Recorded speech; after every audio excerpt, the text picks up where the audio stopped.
UT 2026 में vocab नहीं आने वाली है। मैं उन सभी स्टूडेंट्स को बोल रहा हूं जो लगातार मुझे कमेंट करते रहते हैं हमने 10,000 वर्ड्स की पीडीएफ खरीद ली है, हमें कौन सी डिक्शनरी खरीदनी चाहिए, ऑक्सफोर्ड लें या फिर भार्गव लें। उन सभी को मैं बता दूं कि ये गेम सिर्फ और सिर्फ वोकैब का नहीं है, वोकैब के अलावा भी बहुत सारी चीजें, और वोकैब में एनालिसिस लगता है। वो एनालिसिस मैं आपको आज दिखाने वाला हूं कि कैसे प्रीवियस ईयर के क्वेश्चंस बार बार अगले सालों में आते हैं और एक ही साल में अलग अलग सेट्स में आते हैं। ये एनालिसिस करने में बहुत मेहनत लगी और मैं आपको दिखाऊंगा। साथ के साथ मैं बात करने वाला हूं अंतिम 10 दिनों की तैयारी की, कि कैसे इन 10 दिनों में भी हम इस पूरी की पूरी तैयारी को बदल सकते हैं, अपना तख्ता पलट कर सकते हैं। अगर हमें कुछ नहीं आता है या हमारी तैयारी बीचों बीच में है तो भी हम इस स्थिति में भी 250 में से 250 ला सकते हैं। लेकिन उसके लिए आपको इस वीडियो को पूरा देखना पड़ेगा। लेकिन सबसे पहले मैंने बात करी वोकैब की कि आखिरकार मैं वोकैब को कैसे मोल्ड करता हूं, कैसे वोकैब को पढ़ने का तरीका है। तो आइए बात करते हैं। आप जरा देखिए 2023 में क्वेश्चन पूछा गया, एग्जैक्ट डेट भी लिखी है 21 मई 2023 के शिफ्ट 1 में यह क्वेश्चन पूछा गया था। ध्यान से देखिए, होमोफोन्स का क्वेश्चन है, पेट्रोल पेट्रोल साइट साइट। आप अगर देखेंगे CITE साइट SITE साइट 2023 में पूछा गया 21 तारीख को। 2025 में सेम क्वेश्चन पूछा जा रहा है अलग वर्ड्स के साथ। यहां पर भी देखिए CITE साइट आ गया, SITE साइट आ गया। और ऐसा एक क्वेश्चन है, ऐसे बहुत सारे क्वेश्चंस हैं। मैं आपको एक और दिखाता हूं, हाई फ्रीक्वेंसी वर्ड्स में से एक। इस क्वेश्चन को देखिए, 2024 में पूछा गया क्वेश्चन है ये। आपको वर्ड दिया गया ऑस्टेंटेशियस। ऑस्टेंटेशियस का मतलब होता है दिखावा करना, फ्लैम्बोयेंट होना। इस 2024 के बाद 2025 के अलग अलग सेट्स में ये वर्ड देखा गया ऑस्टेंटेशियस। एक बार तो सीधे सीधे पूछ लिया 2025 में कि ऑस्टेंटेशियस का मतलब क्या होता है, जिसका मतलब होता है लेविश, फ्लैम्बोयेंट होना। ना सिर्फ एक बल्कि 3 बार पूछा गया। एक और क्वेश्चन पूछा गया जहां पर आपको फ्लैम्बोयेंट देखने को मिला। तो सही तरीका क्या है वोकैब को करने का, कि जब आप प्रीवियस ईयर क्वेश्चंस कर रहे हो, क्योंकि आपके पास कहीं ना कहीं से सोर्सेस से आपके पास प्रीवियस ईयर क्वेश्चंस होंगे, उनके ऑप्शंस भी हमें पढ़ने होते हैं, क्योंकि उन ऑप्शन से अगले साल क्वेश्चन रिपीट होते हुए दिख रहे होते हैं। और अगर आप ऑप्शंस पढ़ लेते हो तो आपको बहुत फायदा होता है। जैसा कि आपने देखा फ्लैम्बोयेंट है, उसके बाद आपने ऑस्टेंटेशियस देखा। ऐसे कई सारे वर्ड्स हैं जो मैं आपको लगातार पढ़ाता रहता हूं। अब बात करते हैं उन 3 कैटेगरीज की जिनमें स्टूडेंट्स लाई करते हैं, और बहुत ध्यान से बात को समझेंगे, क्योंकि ये वीडियो सिर्फ आप लोगों का अटेंशन ग्रैब करने के लिए नहीं बनाया गया है, ये आपको समझाने के लिए और सही रास्ता दिखाने के लिए बनाया गया है। तो यहां पर जो मैक्सिमम स्टूडेंट्स हैं बेटा, वो इन 3 कैटेगरीज में फॉल करते हैं। आप लोग खुद से बताना कि आप किस कैटेगरी में हो। पहला, गोलमाल है भाई, सब गोलमाल है, बिल्कुल जीरो पर है, कोई तैयारी नहीं है। दूसरे वो बच्चे हैं भैया, कभी इधर चला कभी उधर चला, कभी पढ़ लिया कि यार दोस्त पढ़ रहा है, कभी नहीं पढ़ा, तो वो बीच में है भैया, है ना, 50-50 सिनेरियो। और वो है भैया दूसरा कैटेगरी है राजा बाबू कैटेगरी की, भैया हमको सब आता है। शुरुआत करते हैं तीसरी कैटेगरी से। बेटा राजा बाबू कैटेगरी, तुम्हें क्योंकि सब आता है तो तुम्हें बहुत सिंपल सा काम करना है कि तुम्हें इस समय जितने ज्यादा हो सके मॉक्स लगाने हैं, ठीक है ना। हमारे पास 1 2 3 4 5 6 7 8 9 10, जितनी देर मुझे बोलने में लगी है उतनी ही जल्दी है, वाकई में 10 दिन निकल जाने वाले हैं, इसलिए ध्यान से सुनना। तुम्हें बाबू इन दिनों में मॉक्स लगाने, और ये जितने भी कैटेगरी के बच्चे हैं इन सभी को एक काम तो करना ही करना है कि इन सभी को मॉक्स लगाने। मॉक्स के साथ साथ आपको रोज के रोज वोकैबुलरी अपनी रिवाइज करते रहनी है। और वोकैबुलरी भी कौन सी, रेलिवेंट वोकैबुलरी।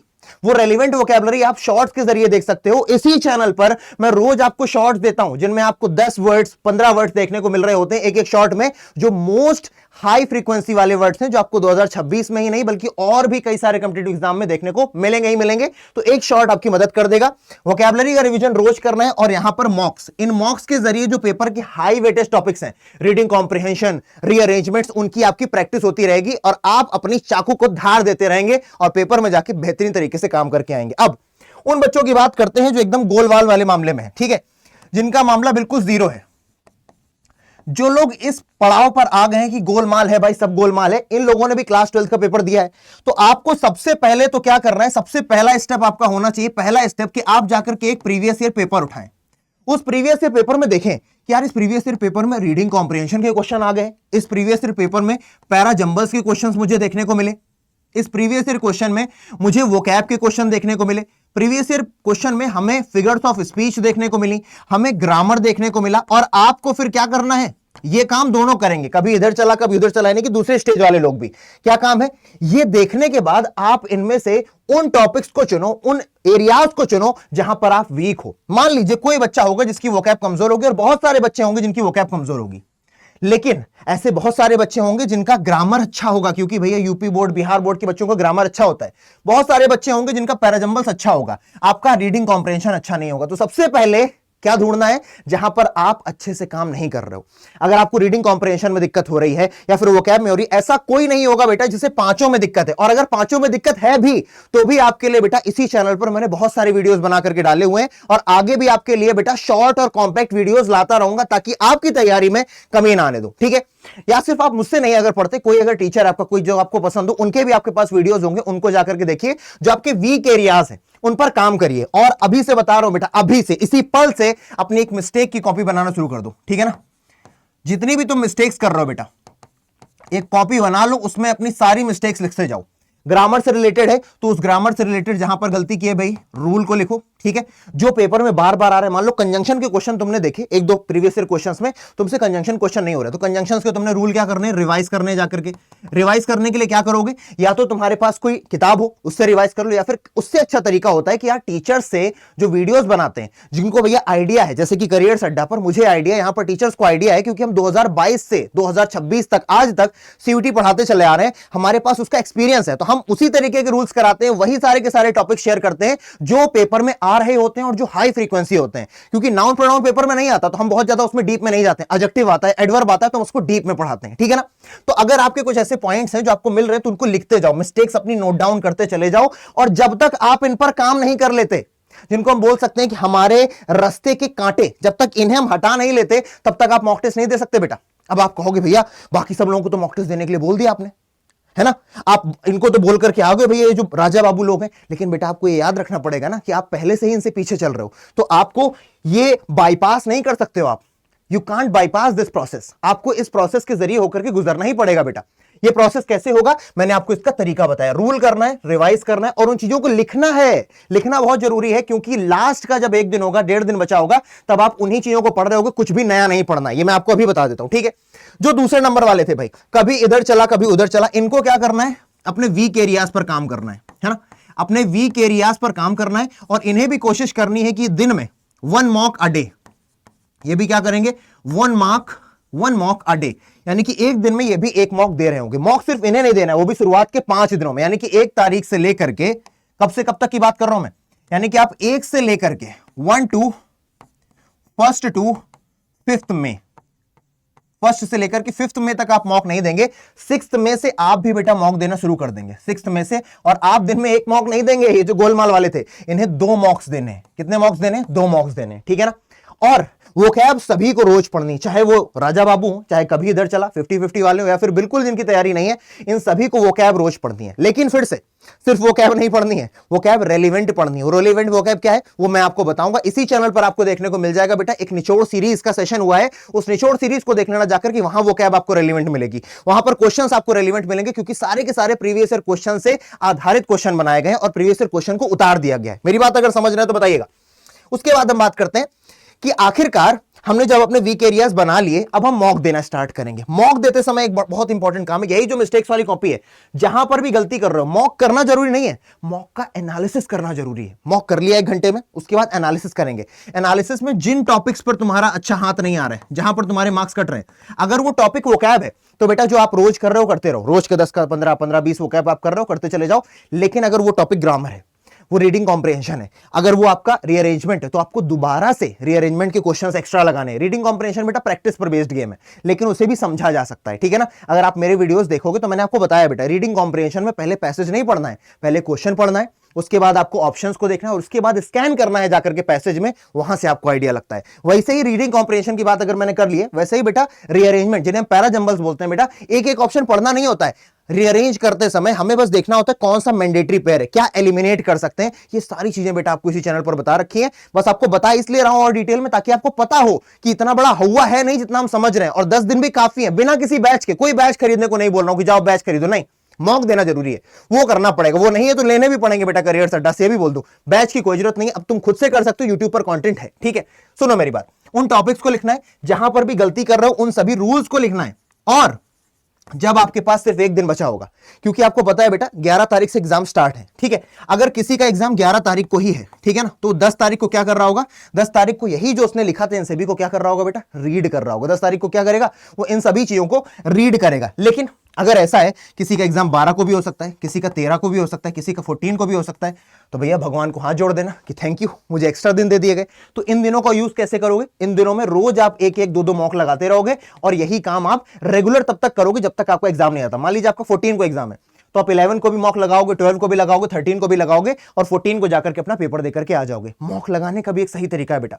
मॉक को मॉक की तरीके लगाना है, लेट करके नहीं लगाना है, बैठ करके टॉप है ना, एकदम लैपटॉप में ही लगाना है, ताकि एकदम एग्जाम जो माहौल होता है ना एग्जाम वाला, उस माहौल में आपको लगाना है। वो माहौल अगर आप बना करके चलोगे ना तो आप प्रेशर फील नहीं करोगे। ठीक है, ये आपको काम करना है। और मेरी बात सुनो बेटा, वोकैब के अलावा अब हम जरा जान लेते हैं कि कौन कौन से ऐसे टॉपिक्स हैं जो हाई फ्रीक्वेंसी टॉपिक्स हैं। बेटा ये जानने के लिए बेटा 4 साल गुजार दिए तब जाकर के पता चल गए हैं। बेटा ये है वो हाई फ्रीक्वेंसी टॉपिक्स जो मैंने आपके लिए लिख करके रख दिए हैं और आपको बताता हूं बहुत अच्छे से।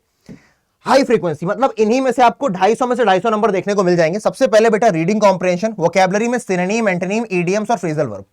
होमोफोन्स, फॉरेन वर्ड्स अब नहीं आते हैं अब, क्योंकि समय कम है तो उन पर अपना समय जाया भी मत करना। जो मैं आपको करा दूं फॉरेन वर्ड्स बस वो कर लेना, अपनी तरफ से कोई गूगल मत करने लग जाना कि आप चैट जीपीटी लेकर के बैठ गए, नहीं, कोई मतलब नहीं बेटा। पोथी पढ़ते पढ़ते जगमुआ पंडित बयाना कोय, 2.5 आखर प्रेम का, मतलब जिसको पता है ना यार कहां से क्रैक करा रहा, तो 2.5 आखर काफी होता है ना, तो अपन बता देंगे। ये जो ऊपर वाला एरिया ना यार, दिस इज गोल्डन एरिया। ये क्या है भाई? Golden area. ये this is golden spot. Golden spot का मतलब क्या है भाई? क्योंकि आप सभी को पता है यार कि अगर अपन को 225 230 के ऊपर सही करने हैं तो हमें कम से कम 46 क्वेश्चन सही करने पड़ेंगे, है ना। 46 क्वेश्चन सही करने पड़ेंगे आउट ऑफ 50, है ना। 46 क्वेश्चन जब सही करेंगे तब 230 नंबर आएंगे बेटा, और हमारा 230 नंबर से कम का टारगेट होना ही नहीं चाहिए। टारगेट तो 250 का ही होना चाहिए, पर 46 क्वेश्चन तो सही करने ही करने। मिनिमम अगर आपके सही होते हैं, आपने 50 क्वेश्चन किए, 44 किए, 47 किए, तो आपके मिनिमम बेटा 44 क्वेश्चन तो सही हो ही हो, है ना, तब जाके आपके 220 नंबर बनते हैं। 220 से नीचे तो भाई एक्सेप्टेबल नहीं है, 200 से नीचे तो बिल्कुल एक्सेप्टेबल नहीं है, ठीक है, क्योंकि इंग्लिश बेटा बहुत हल्के में लिया जाने वाली चीज नहीं लेनी है। देखो ये है बेटा गोल्डन एरिया, यहां से आपको किस्मत अच्छी हुई तो 200 से ऊपर मार्क्स देखने को मिलेंगे। रीडिंग कॉम्प्रिहेंशन, वोकैब और रीअरेंजमेंट, केवल 3 टॉपिक से बेटा 200 प्लस मार्क्स दिखेंगे। ठीक है, लिख करके देता हूं बेटा, 2024-25 का मेरे पास डेटा है ना, अपन ने बहुत सारे पेपर्स देखे, खंगाले, तब जाके आपको ये बता पा रहा हूं। ठीक है, ग्रामर, ग्रामर में पूरा नहीं कि नाउन पढ़ना है, प्रोनाउन पढ़ना है, आर्टिकल पढ़ना है, मॉडल पढ़ना नहीं। ग्रामर में टेंसेस पढ़ो, एडवर्ब जरूर पढ़ो, प्रेपोजिशन जरूर पढ़ो। प्रेपोजिशन में भी कौन से प्रेपोजिशन पढ़ो बेटा? एक तो एकेडमिक प्रेपोजिशन होते हैं, एट का यूज कहां करना है, अक्रॉस का यूज कहां करना है, ओवर का यूज कहां करना है। दूसरा बेटा कॉम्पिटिटिव प्रेपोजिशन, जैसे फिक्स्ड प्रेपोजिशन, ऐसे वर्ड जिनके साथ प्रेपोजिशन नहीं आता, ऐसे वर्ड जिनके साथ डिफरेंट प्रेपोजिशंस आते हैं, उनको पढ़ना बहुत ज्यादा हमारे लिए जरूरी है। ठीक है, एडवर्ब पर काम करना है, प्रेपोजिशन पर काम करना है। कंडीशनल सेंटेंसेस बेटा बहुत पूछे आते हैं, 3 टाइप हैं, टाइप 1, टाइप 2, टाइप 3, बार बार पढ़ाया है बेटा। अगर आपको नहीं आते तो कमेंट सेक्शन में लिख देना, 5 मिनट का वीडियो बना के अपलोड कर दूंगा, पढ़ लेना, आएगा ही आएगा क्वेश्चन बेटा। 5 नंबर आपको दे करके जाएगा बेटा। मुझे लगता है मैक्सिमम सेट्स में सीयूटी 2026 में ये कंडीशनल सेंटेंस इस बार 5 नंबर देकर के जाएगा बहुत सारे बच्चों को। फिगर्स ऑफ स्पीच 2024-25 में फिर से आने लग रहे हैं, एक एक दो दो क्वेश्चन पूछ रहे हैं, ये पढ़ने हैं केवल, सब नहीं पढ़ने हैं, 15, 20, 30 है नहीं, सिर्फ simile, metaphor, personification, oxymoron, alliteration, repetition, anaphora. अगर ये पढ़ लिए बेटा, फिगर्स ऑफ स्पीच का क्वेश्चन खत्म नहीं हो सकता, खराब नहीं हो सकता, उसमें आपको मार्क्स मिलेंगे ही मिलेंगे, आदित्य भैया का दावा है। ठीक है ना, इतना काम जरूर करना है। उसके अलावा भी इंग्लिश में बहुत सारी चीजें हैं, जब समय बच जाए, वैसे बचेगा नहीं कि होमोफोन्स है हमारे पास, ठीक है, फिर होमोनिम्स है हमारे पास, वन वर्ड सब्स्टिट्यूशंस है, वोकैब में काफी सारी चीजें हो जाती हैं, फिर इसमें अलग अलग तरीके की आरसीज हो जाते हैं। आरसी करनी है सिर्फ और सिर्फ एक जगह से करो, कहां से? या तो आरसी तुम मॉक देते देते करो, या तो आरसी तुम प्रीवियस ईयर क्वेश्चंस करो, बस सिर्फ पीवाईपी करते रहो। और बेटा मेरी बात मान करके देखो, अगर तुम इतना कर लेते हो ना, जिस तरीके से मैंने आपको बताया उस तरीके से चल लेते हो ना, सभी स्टेजेस के बच्चों के लिए जो बताया, आप बेटा करके देखो, आपको फॉर श्योर रिजल्ट्स मिलेंगे, और ऐसे रिजल्ट्स मिलेंगे कि आपको देख करके एकदम आंखें खुली की खुली रह जाएंगी। कोई भी समस्या आती है आपको कि यार मेरी ये चीज नहीं बन रही है, आपको मुझसे बात करने के कई सारे तरीके बता देता हूं, है ना। ये मेरी टेलीग्राम है बेटा, इंग्लिश विद आदित्य भैया, जहां पर मैं आपके साथ बहुत सारे वोकैब शेयर करता हूं, बहुत सारे क्वेश्चन शेयर करता हूं, जिनके जरिए आप क्या कर सको, अपनी स्थिति को बेहतर बना सको। साथ के साथ aditya.tiwari@adultvoice.com ये मेरी मेल आईडी है, मेरी इंस्टा आईडी बता रखी है, व्हाट्सएप नंबर दे रखा है, हर तरीके से आप मुझसे कॉन्टेक्ट कर सकते हो बेटा। आपको बस काम करना है और मुझसे कॉन्टेक्ट करना है। और हाँ, अगर आपको लेना है जाकर के क्या मॉक टेस्ट, तो मॉक टेस्ट लेते समय आदि 80 कोड लगा देना, मैक्सिमम डिस्काउंट आपको मिल जाएगा। कैसे लेना है, क्यों लेना है, अगर नहीं समझ में आता है तो मुझसे पूछ लेना, मैं आपको बता दूंगा। कोड आपने यही लगाना है, आदि 80। कोई समस्या परेशानी हो जाए बेटा, बार बार बोल रहा हूं, आपके पास ये सारे तरीके आप मुझसे पूछ सकते हो। मिलूंगा फिर अगले सेशन में, तब तक अपना ध्यान रखिए, टेक केयर, जय हिंद दोस्तों।